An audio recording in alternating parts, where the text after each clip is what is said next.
yung pag-shoot, diba? So, Barbie, David, and Philip, kamay sa ilalim ng hindi yung pala ganun yung tanong. Ito, hindi ba ito game show? Ano yung pinaka-favorite yung scenes dun sa music video? Isa natin sa inyo as stars. Tapos ikaw na nag-shoot ka, sobrang latina mo dun eh. Ikaw naman, sila muna sa bar muna tayo. Sige, sorry. Okay. Ikaw muna. Talaga. Okay. Anong favorite mo dun, madam? Ang favorite part ko doon ay yung nahulog ako. Sana hindi ako nasabulitin sa iyo niya ako, diba? Di ba ulitin niyo yung ganyan? Hindi ko ulitin. Hindi. Oo, yun. Kasi naramdaman ko talaga yung care ni David sa akin.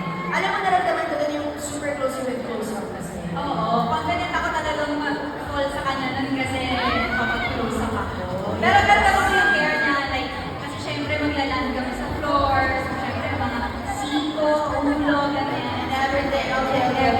Thank you, Pinipili Clyde. Ginong Fidelity. Your turn. Siguro yung last scene. And Yung why? pagkatingin kami. Kasi talagang super close namin. And super fresh breath for Wow! May nagpapin na tayo, diba? Sige na, sobrang sorry na talaga sa Sorry Lord. na Okay. Very lucky. Kaya ito Sir, na! ito sobrang katingan, gumagano'n sa camera eh. Kamusta ka doon?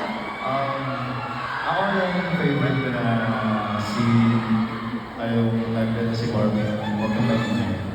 Kasi sa bahay kasi ako yung laki yung pinupukpok. Mga pa lang kasi nag-ano-garing siya ng mga gamit ko. And other than that, gusto ko yung may mahal card ako kasi. Minsan kasi hindi ko kasi ginagawa talaga yun eh. So, you know, para sa close up ko, yung close para sa fans. Very little lang. Yun nga, kaya sa akin, hindi ko talaga siya ginagawa. It's something, it's something that's new to the fans also. Hello, Sir Philip, sample. Ayun na yung sample nyo. Ayan yung sample nyo. Okay. Ito, next question tayo. Ano naman yung pinaka-memorable moments nyo sa shoot ng Moving Closer music video? Ikaw muna, Sir Philip, kasi iba yung sinushoot mo, tapos iba yung sinushoot nila sa love. Kamusta ka nung sinushoot mo yung, yung pagkanta mo? Medyo yung work mo? struggle ako doon. Sabi lang, smile pa. Pero, it's a great, it's a great feeling. And makikita ko yung sarili ko na mismo sa camera and I didn't know na it's beautiful.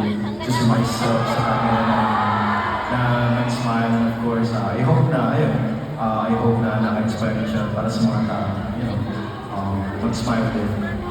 For other people and for themselves also to be happy. Yeah, diba? Talagang nice close up pa, smile ka. Okay naman, as Barbie.